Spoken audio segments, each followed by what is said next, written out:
Hello friends, இது Joe சமையல் இன்றைக்கி என்ன பார்க்க போகிறோன்னா, நான் நேற்று போட்ட பரோட்டாவுக்கு ஒரு சூப்பரான எம்டி சால்னா அது எப்படி பண்ணலாம் தான் பார்க்கலாம் வாங்க. இதுதான் அந்த எம்டி சால்னா. ரொம்ப சூப்பராக இருந்துச்சு பரோட்டாவுக்கு. நமக்கு ரோட் சைட்லலாம் கடையில் கிடைக்கும் இல்லையா, அந்த மாதிரி எம்டி சால்னா தான்.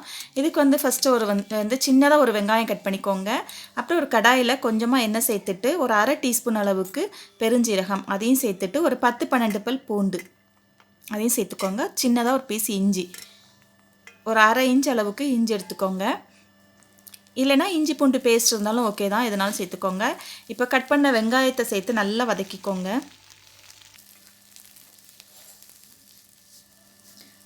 இந்த அளவுக்கு ஒரு துண்டு தேங்காய் எடுத்துக்கோங்க. நான் 4 பேத்துக்கான அளவு, அதனால் இந்த அளவு தேங்காய் போதும். ரொம்ப தேங்காய் போட்டாலும் நல்லா இருக்காது. தேங்காய் வந்து நல்லா வறுபடணும் அப்படின்லாம் இல்லை, லைட்டாக அந்த எண்ணெயில் வந்து கொஞ்ச நேரம் 2-3 நிமிஷம் வந்து பரட்டிக்கோங்க. இப்போ வந்து ஒரு டீஸ்பூன் அளவுக்கு கசகசா அது இருந்தால் சேர்த்துக்கோங்க, இல்லைன்னா பிரச்சனை இல்லை. அதை கொஞ்சமாக சேர்த்து அதையும் லைட்டாக வறுத்துக்கோங்க.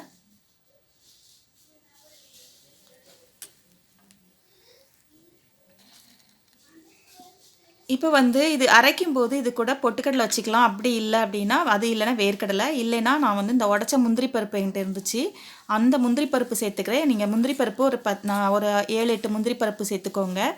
முந்திரி பருப்பு இல்லைன்னா பிரச்சனை இல்லை, அதுக்கு பதிலாக உடச்ச பொட்டுக்கடலையோ இல்லை வேர்க்கடலையோ சேர்த்துக்கலாம் நம்ம, அதுவும் நல்லா தான் இருக்கும். இப்போ இதை ஆற வச்சுடுங்க. ஆற வச்சுட்டு மிக்ஸியில் அரைச்சிக்கலாம்.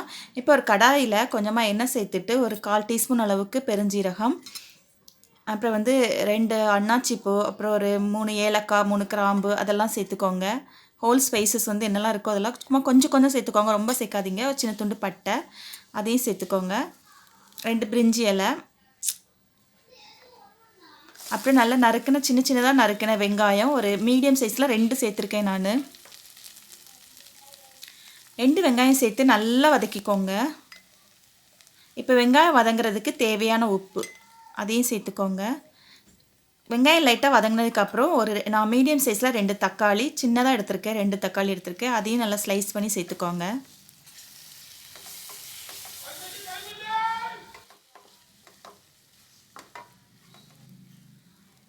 இப்போ கொஞ்சமாக மஞ்சத்தூள் சேர்த்துக்கோங்க.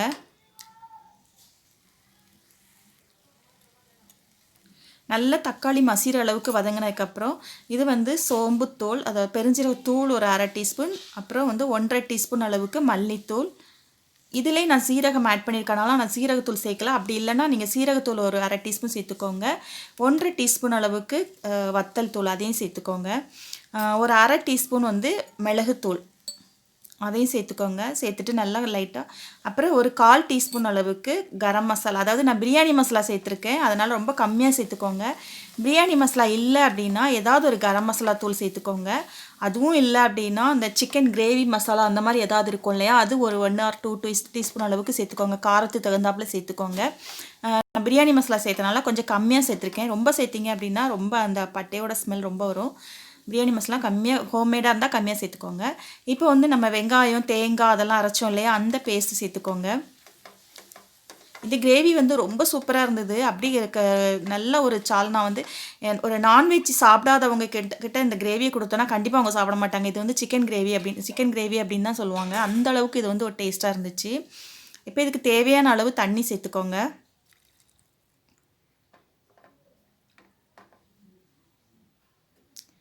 சேர்த்துட்டு கொஞ்சம் நல்லா கொதிக்க விடுங்க. கொஞ்சம் சிம்மில் வச்சுட்டு நல்லா இந்த கிரேவியோட கலர் வந்து ஒரு ரெட் கலரில் மாறும். அப்புறம் வந்து நல்லா இப்போ வந்து எனக்கு கொஞ்சம் சில்லி கம்மியாக தெரிஞ்சுது காரம், அதனால் நான் கொஞ்சம் சில்லி பவுடர் வந்து எக்ஸ்ட்ரா ஒரு டீஸ்பூன் சேர்த்துருக்கேன்.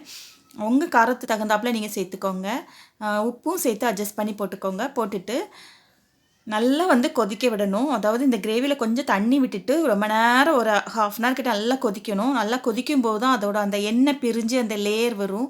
அப்போ வந்து உங்கள் கிரேவி வந்து ரெடி ஆகிடுச்சின்னு அர்த்தம். அப்போ தான் வந்து அந்த கடையில் கொடுக்குற அந்த எம்டி சால்னாவோட அந்த டேஸ்ட் இருக்கும். கடைசியாக கொத்தமல்லி இலை தூவிக்கோங்க. அப்புறம் புதினா இலை கண்டிப்பாக சேர்த்துக்கோங்க உங்ககிட்ட இருந்துன்னா, இல்லைன்னா பரவாயில்ல ஸ்கிப் பண்ணிடலாம். ஆனால் கண்டிப்பாக புதினா சேர்த்துக்கோங்க. இந்த கிரேவிக்கு வந்து புதினா தான் ஒரு நல்ல ஒரு டேஸ்ட்டும் ஒரு ஃப்ளேவரும் கொடுக்கும். அவ்வளோதான், லிட் போட்டு நல்லா மூடி வச்சுடுங்க. இது வந்து அவ்வளோ பாருங்கள் எவ்வளோ சூப்பராக ரெடி ஆகிடுச்சின்னு. நான் லைட்டாக வந்து எண்ணெயில் வந்து கருவேப்பிலை அப்புறம் கொஞ்சம் வத்தல் தூள் போட்டு லைட்டாக கார்னிஷ்காக மேலே வந்து ஊற்றிருக்கேன், வேறு ஒன்றும் இல்லை. ரொம்ப சூப்பராக இருந்துச்சு இந்த கிரேவி எம்டி சால்னா நான் பண்ண பரோட்டாவுக்கு. நீங்களும் இதை ட்ரை பண்ணுங்கள். ட்ரை பண்ணிவிட்டு எனக்கு கமெண்ட் பண்ணுங்கள். இந்த வீடியோ பிடிச்சிருந்தா ஜோ சமையலை சப்ஸ்கிரைப் பண்ணுங்கள், லைக் பண்ணுங்கள், ஷேர் பண்ணுங்கள். தேங்க்யூ.